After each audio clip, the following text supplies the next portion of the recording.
Here's how to add grain to your photos in Lightroom. First, open up a photo and then go to the Develop tab at the top of the screen.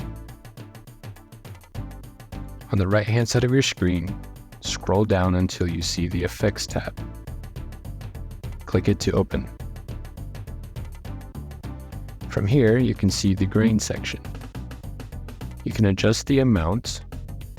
0 is nothing, 100 is maximum. You can also adjust the size. Small numbers will make fine, subtle grain.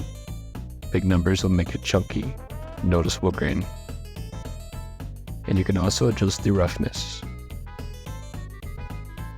Low will look smooth.